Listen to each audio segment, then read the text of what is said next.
Man arada an ya'lama ma lahu 'inda Allah falyanzur ma lillahi 'indah. Barang siapa yang ingin tahu apa yang akan dia dapatkan di sisi Allah, maka hendaklah dia cek dan perhatikan apa yang telah dia berikan kepada Allah.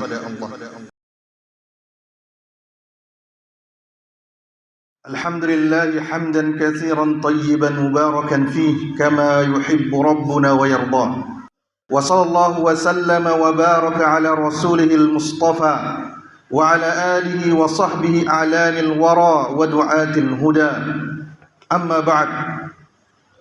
Hai kaum muslimin yang dirahmati Allah, maukah anda mengetahui bagaimana sebenarnya kedudukan anda di sisi Allah Subhanahu wa ta'ala?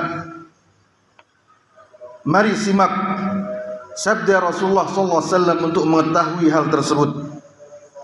Man arada an ya'lama ma lahu 'inda Allah falyanzur ma lillahi 'indah. Barang siapa yang ingin tahu apa yang akan dia dapatkan di sisi Allah, maka hendaklah dia cek dan perhatikan apa yang telah dia berikan kepada Allah. Dalam riwayat yang lain, man kana yuhibbu an ya'lama manzilatahu 'inda Allah falyanzur kaifa manzilatullah 'indah. Barang siapa yang ingin tahu bagaimana kedudukannya di sisi Allah, maka hendaklah dia perhatikan bagaimana kedudukan Allah di dalam dirinya. Fa inna Allaha yunzilul 'abda minhu haitsu anzalahu min nafsihi. Sesungguhnya Allah menempatkan hambanya sebagaimana hambanya menempatkan Allah di dalam dirinya. Ibnu Qayyim al-Jauziyah rahimahullahu ta'ala berkata, barang siapa di antara para pekerja ingin tahu kedudukannya di sisi tuannya atau bosnya, maka hendaklah dia perhatikan pekerjaan apa yang bosnya berikan kepadanya, kesibukan apa yang diberikan kepadanya sebagai tugasnya. Maka wahai kaum muslimin, mari kita cek diri kita masing-masing. Rasulullah sallallahu alaihi wasallam bersabda, innallaha idza ahabba ahla baitin adkhala alaihimur rifqa.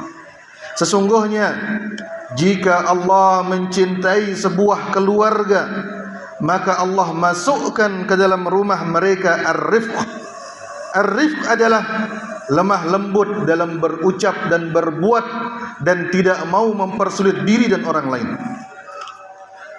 Maka ketika seseorang mendapatkan sifat ini dari Allah Subhanahu wa ta'ala, serta dia cinta kepada orang-orang miskin, kemudian dia halus tutur katanya, maka ini menunjukkan cinta Allah kepadanya. Rasulullah SAW juga bersabda, ahabbun nas ilallah anfa'uhum linnas. Orang yang paling dicintai oleh Allah adalah orang yang paling bermanfaat bagi orang lain. Apa manfaat yang kita berikan kepada orang lain? Manfaat agama, kita menyampaikan kebaikan kepadanya dengan ikhlas. Manfaat materi, kita berikan kepada siapa yang membutuhkannya, atau apa saja. Maka sesungguhnya itu merupakan tanda bahwa kita dicintai oleh Allah. Rasulullah SAW pernah ditanya, man ahabbu ibadillah ila ibadillah ila Allah? Man ahabbu ibadillah ila Allah? Siapa hamba Allah yang paling dicintai oleh Allah? Rasulullah SAW menjawab, ahsanuhum khuluqa. Hamba Allah yang paling dicintai oleh Allah adalah orang yang paling bagus akhlaknya.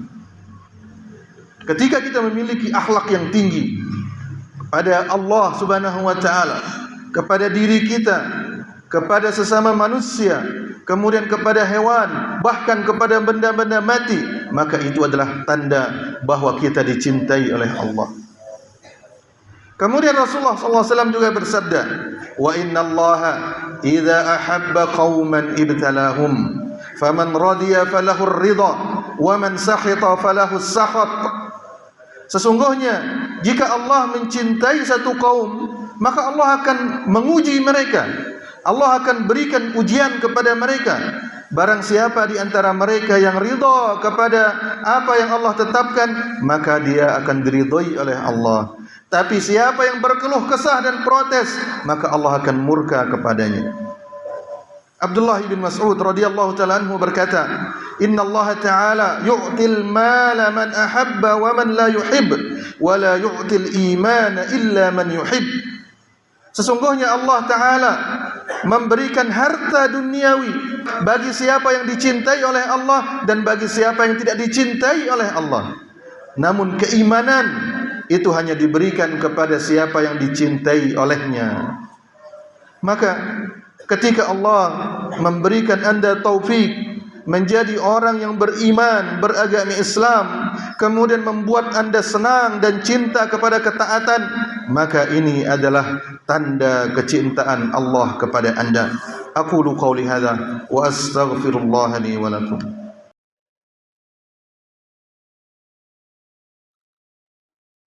Alhamdulillahi rabbil alamin, wa ashhadu an la ilaha illallah wahdahu la syarika lah, wa ashhadu anna Muhammadan abduhu wa rasuluh sallallahu wa sallam alaihi wa ala alihi wa sahbihi ajma'in. Amma ba'd. Wahai kaum muslimin dirahmati Allah, maukah anda mengetahui bagaimana kira-kira nasib anda ketika nanti akan melewati jembatan yang Allah letakkan di atas neraka jahanam? Mari kita simak apa yang dijelaskan dan dipaparkan oleh Ibnu Qayyim al-Jauziyah rahimahullahu ta'ala, yang maknanya, barang siapa yang Allah berikan hidayah untuk menjalani siratal mustaqim di dunia ini, yang dibawa oleh para nabi dan rasul, yang dijelaskan dalam kitab-kitabnya, maka kelak di akhirat dia akan diberikan hidayah dan petunjuk untuk mampu menjalani jembatan yang ada di atas neraka jahanam, yang menyampaikan kepada surga, negeri yang penuh dengan kenikmatan. Dan bagaimana kaki anda kokoh di atas jalan Allah yang lurus di dunia, maka seperti itu juga kokohnya kaki anda di atas jembatan yang ada di atas neraka jahanam. Bagaimana anda berjalan di atas jalan Allah di dunia ini, seperti itu juga anda akan berjalan nanti di atas jembatan yang ada di neraka jahanam. Di atas jembatan tersebut yang Allah pasang di atas neraka jahanam, ada orang yang akan berjalan melaluinya seperti kilat. Ada yang sekejap mata, ada seperti angin yang bertiup kencang, ada seperti orang yang berkendaraan, ada orang yang berlari, ada orang yang berjalan, ada yang merangkak, dan ada yang dicakar dan digaruk oleh besi-besi pengait yang ada di kanan dan di kiri jembatan tersebut. Dan ada yang dilemparkan dan dijatuhkan dalam keadaan hina ke dalam neraka jahanam. Perhatikanlah wahai hamba Allah, bagaimana anda berjalan di atas dunia ini, di atas agama Allah. Seperti itulah akan persis anda berjalan di atas jembatan di akhirat tersebut.